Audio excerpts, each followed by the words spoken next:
서기 650년경 파미의 순교자 성 안토니오. 여러분은 낯선 땅의 차가운 강가에서 이름도 없이 죽어간 한 선교사의 마지막 기도를 상상해 보신 적이 있습니까? 오늘 우리가 만날 인물은 서기 650년경 프랑스 남부 파미의 지역에서 복음을 전하다 이교도들의 칼날에 쓰러진 성 안토니오입니다. 대부분의 사람은 그가 왜 자신의 안락한 고향을 떠나 살기가 가득한 적진 한복판으로 걸어 들어갔는지 그 이유를 알지 못합니다. 하지만 그가 흘린 피가 흐르던 강물이 갑자기 멈추어 섰다는 소름, 돋는 전승과 그의 유해를 지키기 위해 나타난 신비로운 존재들에 대한 이야기 뒤에는 한 인간의 처절한 신앙적 결단이 숨겨져 있습니다. 그는 왜 죽음의 그림자가 드리운 그 길을 묵묵히 걸어갔을까요? 오늘 우리는 파미의 안개 낀 강변에서 피어난 성 안토니오의 숭고한 순교와 그가 마지막 순간까지 품고 있었던 영혼 구원의 열망을 추적해 보려고 합니다. 자, 이제 우리가 떠날 시간. 여행의 목적지는 서기 7세기 중반 프랑스 남부의 울창한 숲과 거친 강줄기가 흐르는 파미의 지역입니다. 이 시기에 프랑스는 기독교가 전파되고 있었지만 깊은 숲속에는 여전히 고대의 잔인한 풍습을 따르는 이교도들이 세력을 떨치고 있었습니다. 안토니오의 어린 시절은 사실 평온하고 고귀한 삶이었습니다. 그는 오늘날의 스페인 지역인 루시옹의 부유한 가문에서 태어나 남부러울 것 없는 교육을 받으며 자라났습니다. 그는 왕궁의 화려한 복도에서 라틴어와 철학을 논하며 미래의 고관대작을 꿈꾸던 촉망받는 청년이었습니다. 하지만 안토니오의 가슴 속에는 세상의 재물로 채울 수 없는 뜨거운 갈망이 있었습니다. 그는 화려한 비단옷을 입고 연회장에 앉아 있을 때마다 창밖의 험한 산맥을 바라보며 깊은 고뇌에 빠졌습니다. 저 산 너머, 아직 복음의 빛을 보지 못한 채 어둠 속에서 신음하는 영혼들은 누가 돌볼 것인가? 내가 여기서 누리는 이 모든 평화가 저들의 눈물 위에 세워진 것은 아닌가? 안토니오는 왕궁의 법도 대신 수도원의 고요함을 택했습니다. 그는 자신의 전 재산을 가난한 이들에게 나누어 주고 거친 배옷 한 벌만을 걸친 채 험난한 선교의 길에 올랐습니다. 그가 고향을 떠날 때 부모님은 눈물로 만류했습니다. 가면 죽음뿐이다. 가지 마라. 그러나 안토니오는 미소 지으며 대답했습니다. 주님이 부르시는데 어찌 내 안위만을 생각하겠습니까? 저희 생명은 이미 제 것이 아닙니다. 안토니오가 파미에에 도착했을 때 그를 맞이한 것은 환영의 꽃다발이 아니라 날카로운 적대감과 죽음의 위협이었습니다. 파미에의 숲을 지배하던 이교도 추장들과 제사장들은 자신들의 기득권을 위협하는 이 낯선 선교사를 눈엣 가시처럼 여겼습니다. 하지만 안토니오는 결코 서두르지 않았습니다. 그는 마을 변두리에 작은 오두막을 짓고 스스로 가장 낮은 자가 되었습니다. 그는 이교도들의 거친 언어를 배우며 그들의 아픈 상처를 만져주었습니다. 어느 날은 전염병에 걸려 버려진 아이를 품에 안고 밤새 기도하며 돌보았습니다. 아이가 고열에 신음하며 헛소리를 할 때 안토니오는 자신의 마른 입술로 물을 축여 아이의 입에 넣어주었습니다. 아이가 마침내 눈을 떴을 때 안토니오는 땀에 젖은 얼굴로 인자하게 웃었습니다. 얘야, 무서워하지 마라. 하늘의 아버지가 너를 지키셨단다.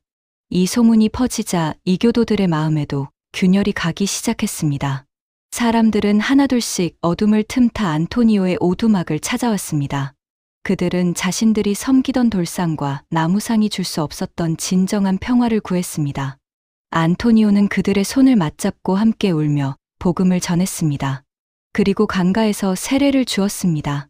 그가 세례를 주던 강의 물결은 마치 새로운 생명의 탄생을 축하하듯 온화하게 흐르고 있었습니다. 안토니오의 사역은 날마다 날카로운 칼날 위를 걷는 것과 같았습니다. 이교 제사장들은 안토니오를 제거하기 위해 온갖 잔인한 음모를 꾸몄습니다. 그들은 안토니오의 오두막에 불을 지르기도 하고 길가에 매복하여 돌을 던지기도 했습니다. 하루는 안토니오가 마을 길을 지날 때 한 이교도가 돌을 던져 그의 이마가 찢어졌습니다. 피가 흘러내렸지만 안토니오는 화를 내지 않았습니다. 오히려 돌을 던지고 도망치다 넘어진 그 사람에게 다가가 자신의 옷자락을 찢어 그의 상처를 닦아주었습니다. 형제여, 당신의 마음속에 있는 미움이 당신을 더 아프게 하는군요. 내가 당신을 용서합니다. 이 모습에 돌을 던진 자는 털썩 주저앉아 통곡했습니다. 이교도 추장이 그를 불러 칼을 목에 겨누며 당장 이 땅을 떠나라고 소리쳤을 때도 안토니오의 눈빛은 호수처럼 맑았습니다. 추장님이 저의 육신을 이 땅에서 쫓아낼 수는 있겠지요. 하지만 제가 이곳에 심은 주님의 사랑은 이 숲의 뿌리보다 깊게 박혔습니다. 저희 생명이 다하는 날까지 저는 여기서 무릎 꿇을 것입니다. 추장은 그 담대함에 질려 손을 떨며 칼을 거두었으나 속으로는 더욱 잔인한 계획을 세웠습니다. 순교의 그림자가 짙게 드리운 서기 650년경의 어느 날 아침이었습니다. 안토니오는 여느 날과 다름없이 강가에 무릎을 꿇고 주님께 기도하고 있었습니다. 안개가 자욱하게 깔린 강변에서 그는 조용히 시편을 노래했습니다. 그때 숲속에서 살기가 가득한 이교도 무리가 들이닥쳤습니다. 그들의 손에는 시퍼런 칼날과 거친 몽둥이가 들려 있었습니다. 안토니오는 도망칠 수 있는 충분한 시간이 있었음에도 불구하고 그 자리에서 조용히 일어섰습니다. 그는 자신을 향해 달려드는 사륙자들을 바라보며 오히려 그들을 향해 두 팔을 벌렸습니다. 형제들이여, 진리를 알지 못하는 당신들의 영혼이 참으로 가련합니다. 주여, 저들의 죄를 용서하소서. 저들의 눈을 열어 빛을 보게 하소서. 안토니오의 이 마지막 기도는 파미에의 숲 전체에 장엄하게 울려 퍼졌습니다. 이교도들은 마치 귀신에 홀린 듯 비명을 지르며 칼을 휘둘렀습니다. 안토니오의 연약한 육신은 차가운 강가에 힘없이 쓰러졌습니다. 그의 목에서 솟구친 선혈은 투명했던 강물을 진하게 물들였습니다. 사륙자들은 그의 시신을 조롱하며 강물 속으로 던져버렸습니다. 그들은 이것으로 이 땅에서 기독교의 흔적을 완전히 지워버렸다고 승리의 함성을 질렀습니다. 하지만 여러분, 바로 그 참혹한 현장에서 자연의 순리를 거스르는 위대한 기적이 시작되었습니다. 전해 내려오는 이야기에 따르면 안토니오의 시신이 강물에 닿는 순간 도도하게 흐르던 강물이 갑자기 그 흐름을 멈추어 섰다고 합니다. 아래로 흘러가야 할 붉은 물줄기는 마치 성자의 유해를 보호하려는 듯 고요하게 그 자리에 머물며 거대한 거울처럼 변했습니다. 이 경이로운 광경을 목격한 사륙자들은 다리가 풀려 주저앉았습니다. 자신들이 죽인 자가 보통 사람이 아님을 깨달은 그들은 공포에 질려 무기를 버리고 숲속으로 달아났습니다. 더욱 놀라운 사실은 안토니오의 유해 주변으로 세상 어디에서도 맡아보지 못한 신비로운 향기가 피어올랐고 숲속의 짐승들이 하나둘씩 다가와 성자의 유해 곁을 지켰다는 점입니다. 며칠 후 신자들이 떨리는 마음으로 강가에 다가왔을 때 안토니오의 유해는 부패하지 않고 마치 달콤한 잠에 든 아이처럼 평온한 모습으로 보존되어 있었습니다. 하나님은 이 이방 선교사의 외로운 죽음을 온 천하에 증명해 보이셨습니다. 그가 흘린 피는 강물을 멈추게 했을 뿐만 아니라 그 소식을 들은 보베와 파미의 저녁에 완악한 마음들까지 단숨에 멈추게 만들었습니다. 안토니오의 순교 이후 파미의 지역에는 거대한 영적 파동이 일어났습니다. 그를 죽이는데 앞장섰던 제사장들 중 일부는 이 기적 같은 사건들 앞에 완전히 굴복하여 스스로 십자가 앞에 무릎을 꿇었습니다. 박해자들은 칼로 그의 입을 막으면 복음이 사라질 줄 알았지만 안토니오는 죽음 이후에 더 강력한 침묵의 설교로 수만 명의 영혼을 깨웠습니다. 안토니오의 유해를 수습하던 신자들은 그의 손에 쥐어 있던 작은 십자가를 발견하고 통곡하며 다짐했습니다. 당신이 흘린 피가 헛되지 않게 하겠습니다. 파미에의 척박한 대지는 성 안토니오의 순교를 자양분 삼아 풍성한 복음의 결실을 보기 시작했습니다. 훗날 그가 순교한 자리에는 장엄한 파미의 성당이 세워졌고 수많은 순례자가 그곳에서 자신의 삶을 주님께 헌신하기로 결단했습니다. 안토니오는 지상의 화려한 궁전은 잃었으나 하늘나라의 영원한 영광의 보좌를 얻었습니다. 그는 자신의 생명을 아낌없이 내어줌으로써 프랑스 남부 지역을 주님의 품으로 인도하는 거룩한 등불이 되었습니다. 우리는 안토니오의 생애를 통해 진정한 선교와 사랑이 무엇인지 배웁니다. 그는 가장 높은 자리에 태어났지만 가장 낮은 자들을 위해 자신의 생명을 쪼개어 바쳤습니다. 그의 특징은 바로 이 계산하지 않는 사랑과 끝까지 포기하지 않는 인내였습니다.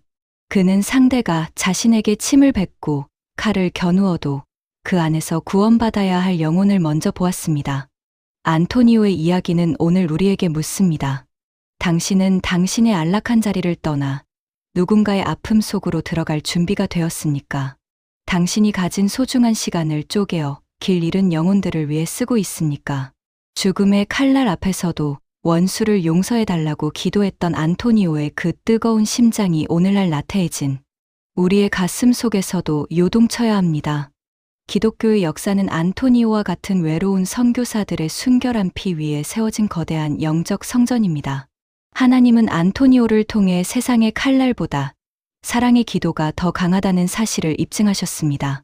그의 피로 물든 파미에의 강물이 멈추었듯이 우리의 완악한 삶 또한 주님의 은혜 앞에 멈추어 서야 합니다. 성 안토니오의 고귀한 발자취를 기억하며 우리도 신앙의 정절을 지켜야 합니다. 세상의 유혹과 압박이 우리를 위협할지라도 주님을 향한 우리의 걸음은 멈추지 말아야 합니다. 그는 죽음으로써 영원히 사는 길을 보여주었습니다. 성 안토니오의 순교를 기리며 우리는 다시 한번 복음의 절대성을 확신합니다. 어둠은 결코 빛을 가둘 수 없으며 세상의 잔혹함은 하나님의 자비를 이길 수 없습니다. 안토니오의 희생은 파미에의 숲속에 소망의 빛을 밝혀주었습니다. 그의 아낌없는 헌신과 변치 않는 사랑, 그리고 마지막 순간까지 잃지 않았던 그 거룩한 용서를 우리는 영원히 잊지 말아야 합니다. 파미에의 강변을 적셨던 안토니오의 뜨거운 피가 오늘 우리의 차가운 가슴 속에서도 뜨겁게 타오르기를 간절히 바랍니다. 성 안토니오의 거룩한 이름을 찬양하며 오늘 이 장엄한 서사를 마무리합니다. 사랑하는 성도 여러분, 안토니오의 위대한 이야기가 여러분의 영혼의 깊은 울림이 되었기를 소망합니다. 우리가 걸어가는 신앙의 길에 때로는 감당하기 힘든 시련이 닥칠지라도 안토니오처럼 하늘의 위로를 바라보며 승리하시기를 축복합니다.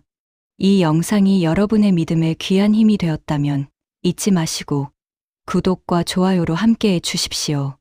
여러분의 정성 어린 응원은 더 깊고 풍성한 순교자들의 메시지를 전하는데 저에게 큰 격려와 동력이 됩니다. 성 안토니오의 그 평온한 미소가 여러분의 삶 속에서도 늘 충만하시기를 기도합니다. 끝까지 경청해 주셔서 진심으로 감사합니다. 다음 시간에도 여러분의 영성을 깨우는 귀한 이야기로 다시 찾아뵙겠습니다. 늘 주님 안에서 평강하십시오.